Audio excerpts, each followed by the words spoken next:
I ran a hardcore Nuzlocke of my new favorite Pokemon Emerald ROM hack, Pokemon Emerald Legacy. Check out the description for more about this ROM hack and all the changes they made. This is the first Nuzlocke video I have attempted since about 2010 or 2011, and I hope I've learned something since the last time I attempted it.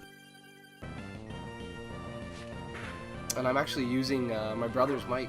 It's a blue. Oh my god. But that truly does remain to be seen. In my playthrough, I'll be playing the game on hardcore mode, which is built right into the game. It forces gym leader ace Pokemon level caps, no items in battle, set mode, and permadeath for Pokemon that faint. I also will play with standard Nuzlocke clauses, species clause, and shiny clause, as well as a personal preference Zigzagoon clause, where I won't be counting any Zigzagoons or Lanoons as encounters because Gen 3 Nuzlockes are riddled with this evolution line, and I'm frankly tired of that stupid little raccoon. I also will be trying to do this almost completely without using any calcs unless I'm super scared of losing a Pokemon in a very specific circumstance. Without further ado, let's get into the run. We start this playthrough like any other Emerald playthrough, a child locked in the back of a moving van. After all these years, I still can't understand why, as a child, it's deemed more appropriate for me to be stuffed in the back of a moving van rather than just riding up front. Bizarre choice by the developers on that one. After the standard intro cutscenes and dialogue, I make it to Professor Birch, being chased around by the aforementioned stupid little raccoon. And I do a few soft resets to guarantee myself a decent nature for my starter, Poseidon, the Mudkip. This is the only time in the run that I'll be soft resetting for a good encounter, and if you don't like it, you can leave me a dislike on the video. Any engagement's good engagement, baby. I decimate May and we head back to her dad's lab together to get our Pokédexes. I head back to Route 101 for my first encounter, Cerberus the Poochyena. One super nice quality of life feature they added in this game was the ability to view IVs and EVs on the stats page by pressing A. An extremely welcome addition to the game and one that helps immensely with Nuzlocking. After that, I move on and grab my next two encounters. A Wingull on Route 103 that I name Zephyr, and a Wurmple on Route 102 that I name Eos. These two are not the greatest for the first gym, as they're both weak to rock type attacks, but we'll have to make do with what we have. After some more super fast mode power leveling, I mow down all the trainers en route to Petalburg City without incident. Here we have some more standard Emerald cutscenes, including another appearance by a stupid little raccoon, aiding Wally in catching his signature Ralts. After telling my dad I'll be back soon to kick his ass, I head out to Route 104, but not before being rudely stopped by the weirdest character in the game, Scott. As someone who pretty much never played Emerald growing up, I was a Ruby and Sapphire truther, I had no idea he existed until I started playing Emerald ROM hacks. This guy follows you around for the entire game and always seems like he's one step away from telling you he likes to watch you in your sleep or something. Creepy. After evolving my Eos into a Beautyfly, I head into Petalburg Woods and catch a Shroomish named Hercules. This is an amazing encounter, as Breloom is one of the best Pokemon in this version of Emerald. There's a chance to catch a Vulpix on Route 116 in this game, which is very exciting. Never mind. Oh well, with that out of the way, I wander around for a while, catch a Whismur named Orpheus in Rusturf Tunnel, as is tradition, before remembering that I need to beat Roxanne before the whole Aqua Grunt, Devon Guide, Mr. Briny storyline will happen, so I do some power leveling and then take on Roxanne. Here you'll see the first of many gym leader team updates, as she leads with Anorith and I lead with Poseidon. He's faster and sets up a Harden, but two water guns take him out with some weak damage from scratch in between. Then out comes her ace Nosepass. I get off a Mud Slap to lower her accuracy, then we trade water guns and rock throws for a bit. Once we both burn our Oran Berries, I get hit with another rock throw, and now I'm in range of dying to a critical hit, while a last water gun brings Nosepass into the red. I pivot to Hercules on another rock throw, which does essentially nothing, and then I'm free to take the KO with a Mega Drain. Last is Lily, whose only damaging moves are Constrict and Astonish, so I take the easy KO with a couple more Mega Drains. And with that, we've earned our very first gym badge. One very cool thing so far is I don't have a single Pokemon that can learn Cut, so all the Cut trees around here will have to wait till I catch Pokemon that can learn it. I spend some more time power leveling my team to prepare for the next fight with the Aqua Grunt in Rusturf Tunnel. I quickly dispatch his team once again with a couple of Leech Lives from Eos, and we continue through the cutscenes. God bless the devs for making the match call tutorial skippable in this hack. Next up is the rival battle at the south end of Rustboro. She leads with Spoink and I lead Eos. She one-hit KOs Spoink with a Leech Life, and then out comes Trico. Here's where I make my first, don't worry, there will be many, major blunders of the run. For some reason, I just completely forget that Zephyr doesn't resist Absorb, and Trico is 2 levels higher. After some quick attack chip damage, an Absorb takes Zephyr down to 1 HP. Whew, that was way closer than it needed to be. I pivot back to Eos, who quad resists Absorb, then nail Trico with a Gust to take the kill and win the battle. Off we sail with a strange man that I just met to a town that I've never been to. Mr. Briny giving off some serious Dennis Reynolds vibes here. The implication is that you should leave a like if you're enjoying the video and subscribe to the channel to see more videos like this one. I grab the old rod, then fish up some more encounters. In Dewford, I land a tentacle named Medusa, and on Route 106, I fish up a horsey named Kraken. I also briefly head back to Petalburg and use my encounter slot there to fish up a Magikarp named Ryujin, who will head to the box until after Watson. The level cap is 19 for Brawly, so he can't evolve, and he's pretty much useless against Watson's electric attacks. After delivering Mr. Stone's letter to Steven, I head over to Slateport to use the trainers on the beach for some more XP and catch a Minun named Hermes on Route 110, which also has a horrible nature and is just not a very good Pokemon, even with the buffs in this game, so into the box it goes. I do some more power leveling and evolve Cerberus into a Mightyena, and bring everyone else up to or close to the level cap before heading into Dewford's gym and fighting Brawly. He leads Makihita, and I lead Eos. I hit Makihita with a sleep powder that thankfully connects, and then hit him with a hard gust that brings him down to a sliver. He stays asleep while a held citrus berry brings him back to just over half health, and then another gust takes him down. Next out is Meditite, who knows Thunder Punch, so I pivot to Poseidon, and he goes for a confusion that barely puts a dent in his HP. Meditite gets a reflect up before I retaliate with a mud shot that now does less than half because of the defense boost. I try to use Water Gun to get around the reflect, but Brawly pivots to his ace Breloom, who threatens with a quad super effective Mega Drain. After some chip damage from Water Gun, I have to switch out to Eos. The Mega Drain crits, but still does pitiful damage, so Eos is able to fire back with a Sleep Powder, which connects first try again. Then he hits Breloom with a quad super effective Gust that does about 2/3 of his HP with the Reflect up still. He stays asleep and the Reflect wears off, so next turn Eos hits another Gust that takes out the Giant Mushroom. Brawly then has to go back to Meditite, who gets outsped and easily destroyed by a final Gust, winning us the battle and the second gym badge. I make my way through Slateport, defeating the back-to-back battles with the grunts in the museum, then continue north on Route 110 to Mauville. I clear through all the trainers and the first Trick House puzzle to get some more XP, then do some power leveling to get ready for the next rival battle, which can generally be a pretty tough one even in Vanilla Emerald if you're not prepared well for it. She leads Spoink and I lead Cerberus. I hit it with a bite that one-hit KOs it, then in comes Torkoal. I pivot to Poseidon on a resisted Ember, then fire back a super effective Bubble Beam that leaves her in the yellow. She sets up a smoke screen, but Poseidon breaks through it and takes the KO with a Mud Shot. Last up is her starter, who has evolved to Grovyle now, so I need to pivot to Eos on a resisted Razor Leaf. She tanks a false swipe with no problem, before nailing Grovyle with a Leech Life that leaves him in the red, and brings Eos back to full HP. After tanking another false swipe, she takes the KO with another Leech Life. I clear through the rest of the trainers on Route 110, and make my way into Mauville City. On the way, Hercules evolves into a Breloom. I fight Wally and his puny Ralts in front of the Mauville gym, and he's immediately eviscerated by a bite from Cerberus. Then I head west and encounter a Sandshrew on Route 117 that's been added here, and I nickname him Anubis, and he immediately joins the team. He'll be an important asset in the Watson fight, and it's a really lucky encounter to get here. I go train him up until he evolves into Sandslash, and after a bit more power leveling, I head to the Mauville gym. Disaster nearly strikes versus guitarist Kirk, as he has a Voltorb that self-destructs on Hercules, which would have left him with 5 HP if it had crit. Whew. The rest of the gym trainers don't cause any issues, and we head to the back of the gym to face Watson for the 3rd gym badge. He leads with Chinchou, and I lead with Poseidon. He outspeeds and hits me with a weak Bubble Beam, and I retaliate with a one-hit KO Mud Shot.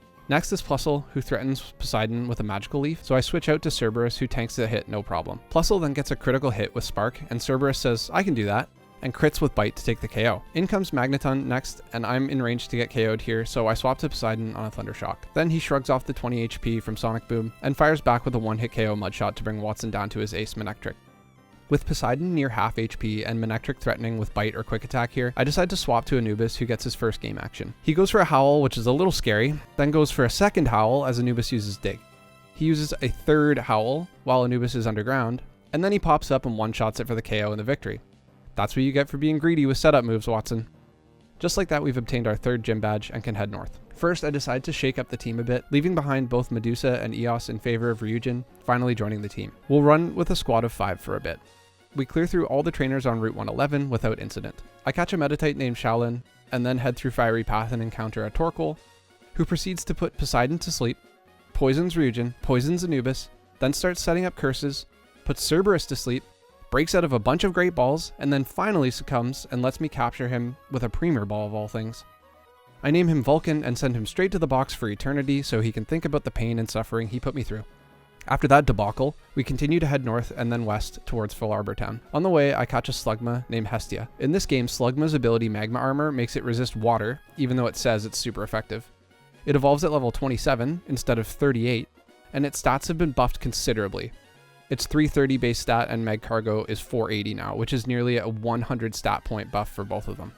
She's going to join the team as my defensive wall. On the way to Full Arbor, I run into Ninja Boy Lao, and his Coughings have self-destruct. I should have skipped him. The issue is the trainer document isn't in order and I don't know their names until I battle them. Lucky I was able to escape the battle without either of them using it. On the way over to Flarbor, Hestia evolves into Magcargo. And thank God she did, because this blunder versus Camper Sophie might have sent her to an early grave if she was still a Slugma. Her Lombre knows Nature Power, which turns into a select move based on the terrain for the current battle. Since this battle is categorized as Sand, it turns into Earthquake, which Hestia is 4 times weak to. If this would have crit, she would have been dead. So we move on to pretend like that never happened. Yikes. I work my way over to Meteor Falls, leaving a trail of defeated trainers and wild Pokemon in my wake with zero mercy. I catch a Lombre named Dionysus on Route 114, then chat with Team Aqua for a bit in Meteor Falls before heading back to Flarbor with Professor Cosmo. He whines about the meteor, and then I head straight over to Mount Chimney to deal with Team Magma and Maxie. He leads Mightyena and I lead with Hercules. After the attack drop from Intimidate, a Mach Punch only does about half. Then Mightyena fires back with a hard takedown. I hit him with one more Mach Punch and take the KO. In comes Golbat, so I swap out to Cerberus and get an Intimidate drop of my own, after which a Wing Attack does negligible damage. I hit Golbat with a Bite that does half. Then he hits Cerberus with a Confuse Ray, which is negated by my held Person Berry. That allows me to fire off another Bite with no worry about hurting myself in confusion, and take the KO. Next up is Nuzleaf, so I swap to Ryujin, who tanks a super effective Rock Tomb like it's nothing, and retaliates with a Gust that one-hit KOs him. Last up is Maxie's Ace Camerupt, and I decide to swap to Poseidon, who shrugs off a Rock Tomb and Mud Slap while I whiff a Bubble Beam. Then he gets off a Magnitude 8, which absolutely would have killed Poseidon if it had crit. Another bad misplay goes unpunished, as I connect with a Bubble Beam and take the KO to win the battle. In hindsight, I absolutely should have left Ryujin in against Camerupt, but it's too late for that now. After that near disaster, I head down Jagged Pass and catch a Numel named Etna, and clear through the trainers for some much needed XP. I do some more power leveling to get up to the level cap of 32 before facing off against Flannery. She leads Vulpix and I lead Anubis. I outspeed and go for a dig while she sets up a Sunny Day. I one-hit KO Vulpix on the next turn, and next up is Magcargo. I stay in and go for another dig while Magcargo whiffs an Overheat, and then KO her on the next turn. 2 up, 2 down. I get a little overconfident here and stay in on Camerupt and go for a third dig. You'd think I would have learned my lesson after nearly losing Poseidon in the previous fight, but nope. She whiffs an Overheat and I hit her hard with a dig, but not hard enough as she's left with a Sliver, and retaliates with a sun-boosted Overheat that one-hit KOs Anubis. Just like that, we have our first death of the run. Anubis was instrumental in getting us to this point, and he's going to be missed dearly by myself and all his teammates. The only thing we can hope to do now is trudge onward and know that by continuing the run, we let his memory live on inside of us. Thanks to Anubis' sacrifice, I get a safe switch into Poseidon, who takes the KO with a Mud Shot, and then hits Torkoal with a Mud Shot as she sets up another Sunny Day. I swap to Hestia and shrug off a Paralysis from a Body Slam with a held Cherry Berry, then hit Torkoal with a Yawn. After tanking a couple overheats, I start firing off Rock Blasts while Torkoal falls asleep, and one final Rock Blast takes the KO and wins us the 4th gym badge. After the gym, I agree to travel back to Petalburg with May, which has been added in this game. There are a few spots in this game where they've added fast travel, and after the gym, I agree to travel back to Petalburg with May. And because of this, I get jump scared by the Wally fight that has been added here. He instantly challenges me with no opportunity to switch up my team. But because of the built-in permadeath system in the hardcore version of Emerald Legacy, Anubis stays dead, even when my team gets auto-healed. So we're launched straight into the fight with Wally. He leads Swablu and I lead Poseidon. I hit him with a hard Rock Tomb that leaves him with a Sliver, and he retaliates with a takedown that nearly causes him to die, but he's left with an even smaller Sliver, so I take the KO with a Tackle on the next turn. Next up is Delcatty, who can be super annoying with both Charm and Sing, so I decide to swap to Ryujin on a light takedown, then hit her with a super effective Rock Smash that one-shots her. Now we're down to Wally's Ace Kirlia, but she's so physically frail at this point that a single bite takes her down with no issue, and we've won the fight easily. Now that May has given me the go goggles, I make the long trek back to the desert to get a guaranteed Trap Inch due to Species Clause in Mirage Tower that I named Notice. He'll join the team after doing some serious power leveling and EV training, maxing out his attack and speed, and evolving into a Vibrava. I also take some time here to EV train the rest of my Pokemon as much as possible, in preparation for the fight with my dad. I did exactly one calc before this match, and it was to see if Hercules could outspeed and one-shot Norman's lead Vigoroth with Brick Break. And on we go to his Giraffe Ridge. I get a free swap to Cerberus on a Psybeam, and then one-shot Giraffe Ridge with a Bite. I do the standard 2-turn move cheese on Slaking with Dig, going underground while he attacks and coming up while he loafs. The only problem is the devs were smart and gave Slaking a Salac Berry, which boosts his speed when he's under 1/4 HP. Very sneaky. He hits Cerberus with a Yawn too, but that's negated by a held Chesto Berry. Once his Salac Berry activates, I go for a Roar so that he doesn't hit me with a counter. Out comes Lanoon, and I bring him down to about 1/3 HP with Bite, as he goes for a cheeky belly drum, but it fails since he's under half health. After Citrus Berry recovery, I hit it with another couple more bites to take the KO. Slaking comes back out and goes for Yawn again, but I just one-shot him with Bite, and we've got ourselves the 5th gym badge. Now that I have Surf, I can head back to Mauville and get the basement key from Watson to go to New Mauville and catch a Voltorb named Zeus. They'll go to the box for now, but they're going to be instrumental later in the run. I turn off the generator and Watson generously gives me the Thunderbolt TM. Thanks, brother. In this game after Norman, the berry lady starts selling citrus and lum berries, so I go and basically spend all of my money on them. Lum berries are freaking amazing because the AI loves to status you in this game. I run them on essentially all my Pokemon for the rest of the run. I head east of Mauville now that I have Surf, chat with Steven, then head north toward Fortree City. I'm going to stop mentioning encounters here because I actually now have all the Pokemon that I'm going to use for the rest of the run. It's a quick trip to the Weather Institute and a fight with Shelly, the Aqua admin. She leads Mightyena and I lead Hercules. Even after the Intimidate drop, he outspeeds and one-shots her with Brick Break. Next up is Seviper, and I pivot to Poseidon on a Glare.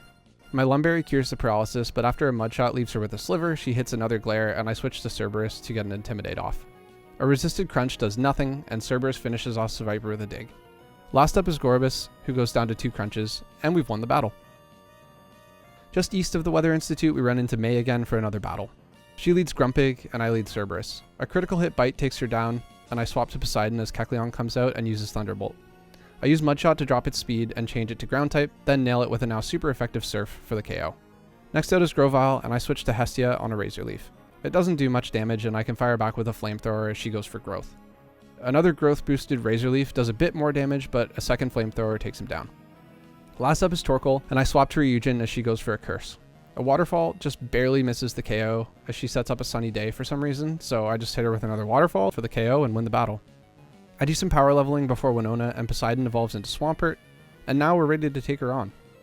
Here's another blatantly horrible misplay. She leads Tropius that knows Magical Leaf, and my dumbass leads Swampert into it thinking I'd just get an easy KO with Ice Beam. It doesn't even do half, and she fires back with a quad super effective Magical Leaf that absolutely would have killed Poseidon if it had crit. Good God, I'm an idiot. After some Citrus Berry recovery, I swap to Ryujin and take the KO with a Fly. In comes Pelipper, who threatens with a Shockwave, so I swap to Hestia and tank it, and then tank a Water Pulse. Her utility with the Magma Armor update is incredible. She has no problem eating the Water Pulse, then firing back with a few Rock Blasts while shaking off a Confusion with a held Lumberry. Out comes Altaria next, who threatens with Earthquake, so I swap to Ryujin, who gets an Intimidate off, and then goes for Fly as she Dragon Dances. Because of the speed increase, she misses her Aerial Ace on the next turn before Ryujin hits her with a Fly for about 50%. He tanks another couple Aerial Aces before hitting her with 2 more Flies for the KO. Skarmory gets crit by an Ice Beam from Poseidon, but he's at low HP, so I swap to Cerberus for the attack drop, then hit it with a few crunches for the kill. Last is Swellow, and I swap between Cerberus and Ryujin a couple times for Intimidate drops. She ends up taking herself down with a takedown. Haha, get it? And we've got ourselves 6 gym badges. On our way to Lily Cove, Notice evolves into Flygon and is finally usable, and our next challenge is the fight against May in Lily Cove. Kecleon goes down to another Mudshot Surf Wombo combo from Poseidon. Sceptile's one-shotted by a Signal Beam from Notice.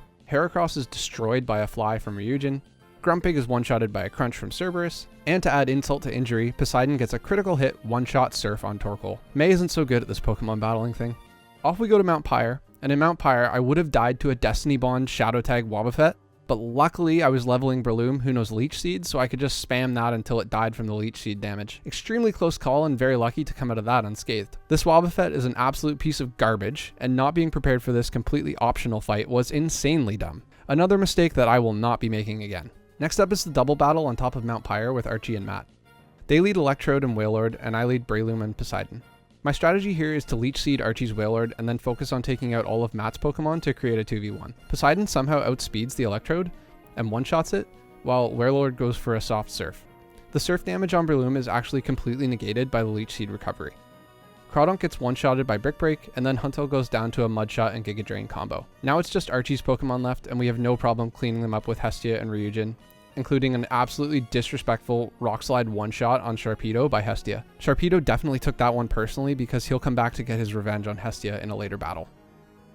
Against Aqua Admin Matt in the Aqua Hideout, I'm not sure why I led Ryujin here on his Electrode, but I did, so I swapped to Hestia on a Thunder that does a significant chunk of damage.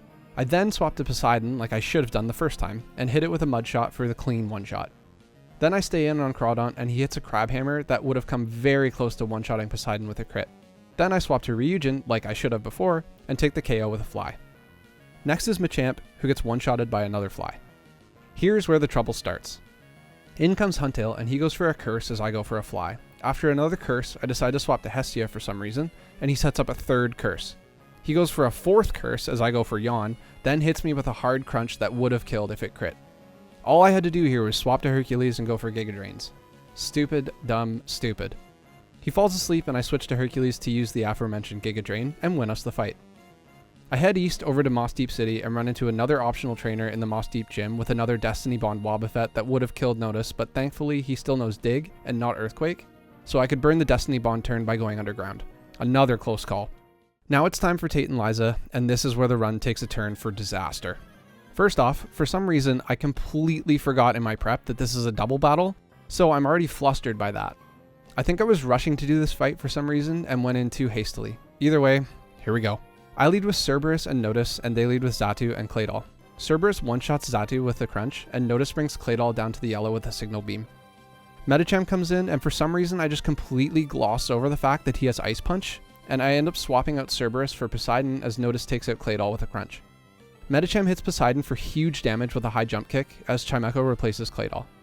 I swap in Ryujin for Poseidon, and hit Chimecho with a crunch from Notice that leaves it in the yellow as Medicham goes for another high jump kick that does a good chunk to Ryujin, along with a Psychic from Chimecho.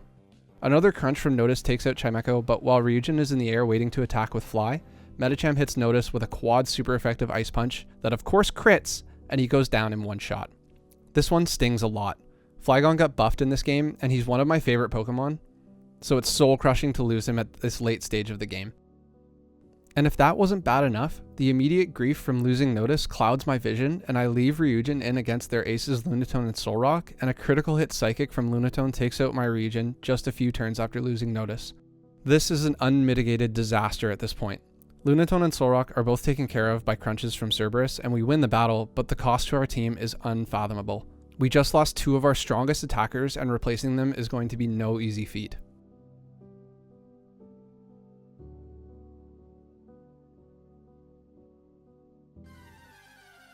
I'd been saving some encounters for just such a scenario, thankfully, so I head over to Meteor Falls and pray that I'll run into the 4% chance encounter for Bagon in the main room that has been added in this game.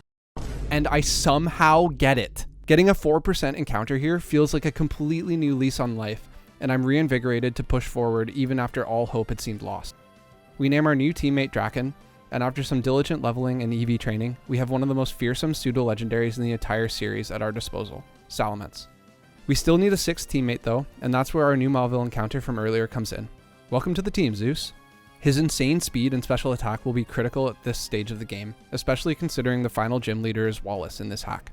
After spending a lot of time slaughtering innocent Slugmas and Spindas for their special attack EVs, we head over to the Space Institute for the double battle with Steven versus Maxie and Tabitha. I choose Zeus, Draken, and Poseidon, while Steven brings Skarmory, Aggron, and Metagross. I lead with Zeus and outspeed and one-shot Crobat. I swap to Poseidon as Skarmory gets obliterated by a sun-boosted flamethrower from Houndoom. I say f*** Aggron and go for an Earthquake, but Houndoom outspeeds me and gets off a one-turn Solar Beam that would have destroyed Poseidon if it had crit, but I feel like I was due for some good luck in the crit department after the Tate and Liza fight. Aggron somehow survives, but the Zangoose and Houndoom both get one-shotted. I immediately just say f*** Aggron again and Earthquake, wiping the entire field clean. Finally in comes Shiftry and I swap to Draken, eat a pitiful Leaf Blade, and take the KO with Flamethrower to win the battle. Poseidon was a beast in that fight. After some whining from Maxie, we head straight over to our next boss fight versus Archie in the Seafloor Cavern. Everything is going swimmingly until we get to Sharpedo, who exacts his revenge on Hestia by nailing a critical hit crunch to KO her. Losing Hestia at this point is devastating, as she was my main answer to Wallace and Glacia. Without her, I'm going to have to get creative with my 6th Pokemon. Back to the task at hand. I get a free switch to Zeus, who outspeeds Sharpedo and one-shots him with a Thunderbolt. Good riddance, you stupid shark. Wailord also gets outsped and one-shot by Thunderbolt, and then Crobat comes back in after switching out earlier and, you guessed it, gets outsped and one-shotted by a Thunderbolt. Maxie and Archie have a combined panic attack, and Steven rides in on a giant metal bird in the middle of a thunderstorm to tell me he's going to Pseudopolis. In the meantime, we welcome Medusa back to the team after a long hiatus, who will round out our team in Hestia's absence. Rayquaza does its thing and tells Groudon and Kyogre to chill the F out, and the world is saved. Now we can get ready to fight Wallace, who has had his gym reinstated in this game in favor of Steven once again being champion, like in Ruby and Sapphire, which I completely agree with. I prepped really well for this battle. We lead with Zeus, who narrowly misses the KO with a Thunderbolt, but tanks an Ice Beam and takes the Tentacruel out next turn. Then Whiscash goes down to 2 Giga Drains as Hercules falls asleep from a yawn. I pivot to Poseidon, who takes Masquerain out while he whiffs on a Blizzard, and then whiffs 2 Stun Spores and goes down to 2 Ice Beams. Sucks to suck. I was prepared for this Ludicolo double team shenanigans, and he goes down to a couple of Aerial Aces from Draken. Zeus probably would have died to a crit here, but Melodic just goes for Toxic for some reason, so we win the battle and have successfully obtained all 8 gym badges.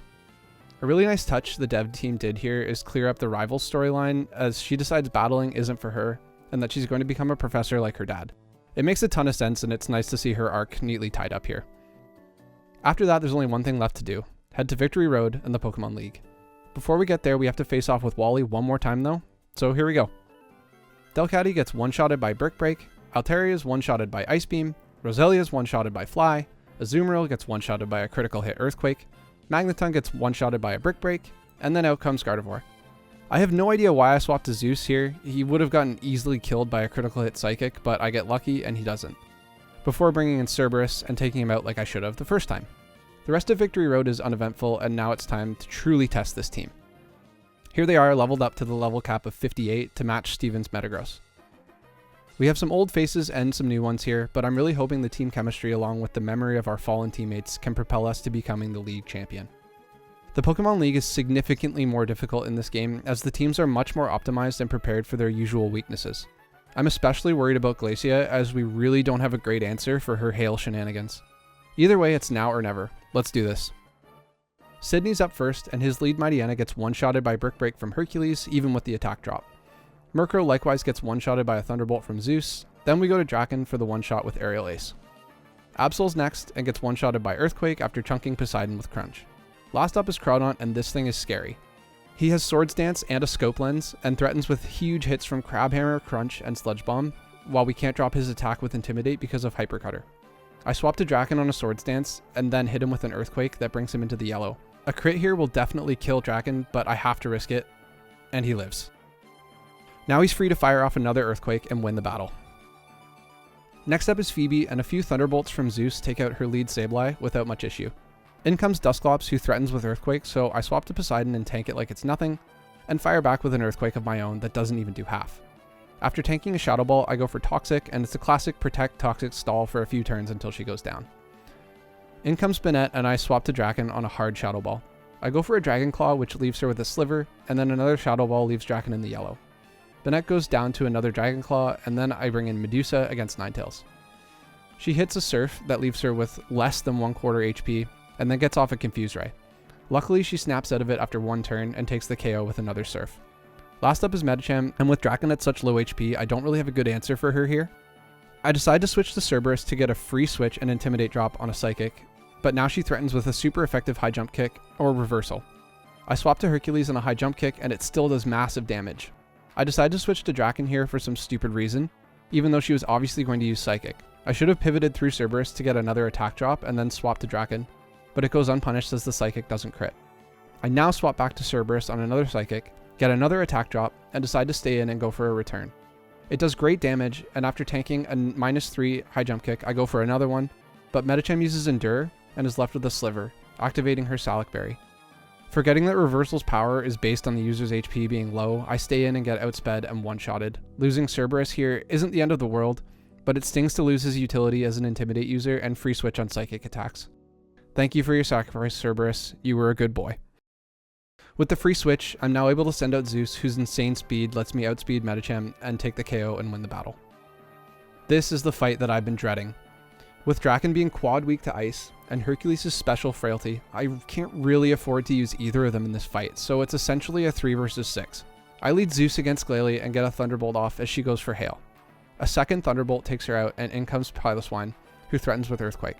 I swap to Poseidon and shrug it off, and then go for a Brick Break, which does far less damage than I was hoping it would, due to Hail giving Ice types a 50% defense boost in this hack, which is something I overlooked while I was playing. Another Earthquake crits, and now I'm in a bad spot. I decide to go for Earthquake while Piloswine uses the Resto Chesto strat to regain full HP and stay awake. I go for another Earthquake that does about half, while she hits me with a Blizzard that freezes me. Now I'm really in trouble here. I have to swap to Medusa, but thankfully Piloswine goes for another rest, and that leaves me free to hit her with 2 Surfs for the KO. Castform comes in, and I swap to Zeus on a Hydro Pump that crits, and then, tragically, Zeus falls to hail damage. We're now down to 4 Pokemon, with Drake and Steven still to go. Not to mention I still have to defeat Glacia with essentially 2 Pokemon now. I bring Medusa back in and Beta Thunderbolt, then swap to Hercules. He tanks it easily, then fires back with a Brick Break that leaves Castform with a Sliver, which unfortunately means that a Weather Ball takes out Hercules. Another member that has been with us from basically the start of the run. It really pained me to watch him go down like that. This is an absolute disaster at this point, but we're so late in the game that I have to keep trying to push through. On the free switch, I send out Draken, who finishes Castform off with an Aerial Ace. I swap to Medusa on a Blizzard from Sneasel and take it out with 2 Surfs, as it just goes for a Swords Dance. Now Glacia's Ace Walrein comes out. This thing has the one-hit KO move Sheer Cold, which would be a death sentence for the run at this point. I hit her with a Sludge Bomb, and we get an insanely lucky Poison, as she sets up another Hail. After tanking a Blizzard, Medusa can dispatch her with a couple more Sludge Bombs and win us the fight. I'm not gonna lie, after this battle, I was extremely demoralized and was fairly certain the run was over. With only 3 Pokemon left to fight both Drake and Steven, it felt like failure was a certainty. But that's the thing about life. There are never any certainties with anything. So we press on in the face of a mountain of adversity with just 3 teammates remaining. Poseidon the Swampert, Draken the Salamence, and Medusa the Tentacruel. Drake leads with Flygon, and I lead with Poseidon. He outspeeds and hits me with an Earthquake that does a good chunk, and then Poseidon fires back with a quad super effective Ice Beam that one-shots him. Next is Altaria, so I stay in and tank a couple of double edges, and he goes down to recoil damage. Salamence hits hard with Dragon Claw, but Poseidon hits harder with another quad super effective Ice Beam for the one-shot. In hindsight, I probably should have protected here for some more leftovers recovery, but I digress. I swap to Medusa on a Surf and nail him with a Sludge Bomb, but then he gets a Paralysis with Dragon Breath. Medusa breaks through it on the first turn and gets the lucky Poison, and then the Poison damage takes him out, and lucky it did because he has Rest and definitely would have used it there. Last up is Huntail, and I swap to Draken, who tanks an Intimidate dropped Crunch and fires off an Earthquake that does about 2/3 of Huntail's HP. Then it hits me with a Confuse Ray, and Draken hurts himself in confusion. Uh-oh. Thankfully though, a Body Slam doesn't paralyze and we get another 1-turn confusion, so Draken fires off another Earthquake to win us the battle, deathless. Poseidon was an absolute beast in that fight, and I'm moving on to face Steven with some renewed hope that maybe, just maybe, this team of 3 misfits is going to pull off the impossible. Steven leads Skarmory and I lead Draken. Skarmory goes down to a Flamethrower and Aggron goes down to an Earthquake. So far, so good. Next up is Cradily, and this thing is an annoying little piece of shit. It has Ancient Power, Leech Seed, Recover, and Curse. And it tries to stall me out by using Leech Seed and Recover while spamming Curses whenever it can. I get an insanely lucky burn with Flamethrower, however, and that pretty much seals his fate after he runs out of Recover PP. Next is the other fossil Pokemon, Armaldo, and I come to an unfortunate realization here that Draken is going to need to sacrifice his life in order to get enough damage off. After a valiant effort, he finally succumbs to an Iron Tail. Rest well, Draken. Your contributions to this team have been invaluable, and we never would have made it here without you. After Draken goes down, I get a free switch to Medusa, who takes the KO on Armaldo with a Surf, and now it's a 2v2. Steven opts to send out his ace, Metagross, and I hit him with a Surf for solid damage as he one-shots Medusa with an Earthquake. It was another sacrifice that had to be made to ensure Poseidon could come in freely and not get hit by 2 attacks in a row since he's slower. Psychic, of course, crits and puts Poseidon at about half HP before he fires back a super effective Earthquake that takes out Metagross. Steven's last Pokemon is Claydol, and normally I'd think we have this fight in the bag here, but the problem is this Claydol knows Explosion. I opt to go for a Toxic as he goes for a weak Psychic. I use Protect on the next turn, fearing an Explosion, but he goes for an Earthquake. I go for an Ice Beam next, but they put up a Light Screen, so it doesn't do much. I Protect again on an Earthquake to get some more leftovers recovery and toxic damage, and we're 1 turn away from winning. But I can't reliably go for another Protect here after already using it last turn. So I go for an Ice Beam, knowing I'll be outsped, and he uses Explosion. A Hail Mary kamikaze move with his final Pokemon, Steven opts to try and take me down with him, with us both down to our final Pokemon. I have no idea how much damage this will do, but I know I'm dead for sure if it crits. but it doesn't crit, and Poseidon survives with 13 HP, clutching up to win the battle and the entire run.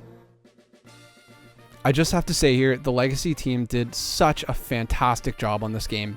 Between the Gym Leader and Elite Four team updates, the enhanced storylines for the rivals, and Team Aqua and Magma, buffed Pokemon movesets and stats, and not to mention the insanely robust post-game content that I'm not even getting into here, there's so much here to dig into.